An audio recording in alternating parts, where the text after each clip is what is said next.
യുവതിക്ക് മെസ്സേജ് അയച്ച കേസിൽ പോലീസുകാരന് സസ്പെൻഷൻ. അടൂർ സ്റ്റേഷനിലെ സീനിയർ സിവിൽ പോലീസ് ഓഫീസർ സുനിലിനാണ് സസ്പെൻഷൻ. യുവതിയുടെ പരാതിയിൽ കേസെടുത്തതോടെയാണ് നടപടി. AV ജയശങ്കർ പത്തനംതിട്ടയിൽ നിന്ന് ചേരുകയാണ്.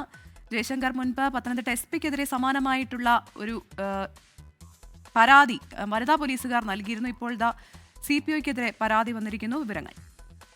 അതായത് പ്രഭിത, CPOയ്ക്കെതിരെ പരാതിയിൽ പോലീസ് കൃത്യമായി നടപടി സ്വീകരിച്ചിരിക്കുന്നു. തിരുവല്ല പോലീസ് ഈ സംഭവവുമായി ബന്ധപ്പെട്ട് കേസെടുത്തതിന് പിന്നാലെയാണ് അടൂർ സ്റ്റേഷനിലെ സീനിയർ സിവിൽ പോലീസ് ഓഫീസർ സുനിലിനെ സസ്പെൻഡ് ചെയ്തിരിക്കുന്നത്. യുവതിയെ നിരന്തരമായി മെസ്സേജ് അയച്ച് ശല്യപ്പെടുത്തിയെന്നാണ് FIRൽ പറയുന്നത്. 2022 നവംബർ മാസത്തിൽ തിരുവല്ലയിൽ വെച്ച് ഉണ്ടായ ഒരു വാഹനാപകടവുമായി ബന്ധപ്പെട്ടാണ് ഈ പരാതിക്കാരുടെ ഫോൺ നമ്പർ ഈ പോലീസ് ഉദ്യോഗസ്ഥന് ലഭിക്കുന്നത്.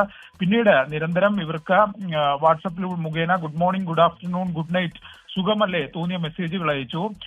അത്തരം മെസ്സേജ് അയച്ച് പ്രതി ഈ പരാതിക്കാരിയെ ഇലക്ട്രോണിക് മാധ്യമത്തിലൂടെ കുറ്റകരമായ രീതിയിൽ പിന്തുടർന്നു എന്നാണ് തിരുവല്ല പോലീസ് എടുത്തിരിക്കുന്ന FIR. ഈ FIRന്റെ പുറത്ത് ഇത്തരത്തിലൊരു കേസ് വന്ന സാഹചര്യത്തിലാണ് എന്തായാലും ഈ അടൂർ പോലീസ് സ്റ്റേഷനിലെ സിവിൽ പോലീസ് ഓഫീസർ സുനിലിനെ നിലവിൽ സസ്പെൻഡ് ചെയ്തിരിക്കുന്നത്. യുവതിയുടെ മൊഴിയുടെ അടിസ്ഥാനത്തിലാണ് പോലീസ് ഈ സംഭവവുമായി ബന്ധപ്പെട്ട് കേസെടുത്തത്. പ്രവിത സൂചിപ്പിച്ചതുപോലെ പത്തനംതിട്ട മുൻ SP-യും നിലവിലെ തിരുവനന്തപുരം പോലീസ് ആസ്ഥാനത്തെ ക്രമസമാധാന ചുമതലയുള്ള AIG-ക്കെതിരെയും സമാനമായ രീതിയിൽ ജില്ലയിലെ 2 വനിതാ ഉദ്യോഗസ്ഥർ പരാതി നൽകിയിരുന്നു. പക്ഷെ ആ പരാതി ഇപ്പോൾ അന്വേഷണം.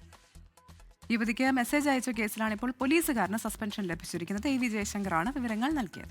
ലോകത്തെവിടെയായാലും ഏത് സമയത്തും 24 വാർത്തകളും ഓഗ്മെന്റഡ് റിയാലിറ്റി പാക്കേജുകളും എക്സ്പ്ലെയിനറുകളും വിശദമായി കാണാൻ ഞങ്ങളുടെ YouTube ചാനൽ നിങ്ങൾക്ക് സബ്സ്ക്രൈബ് ചെയ്യാം.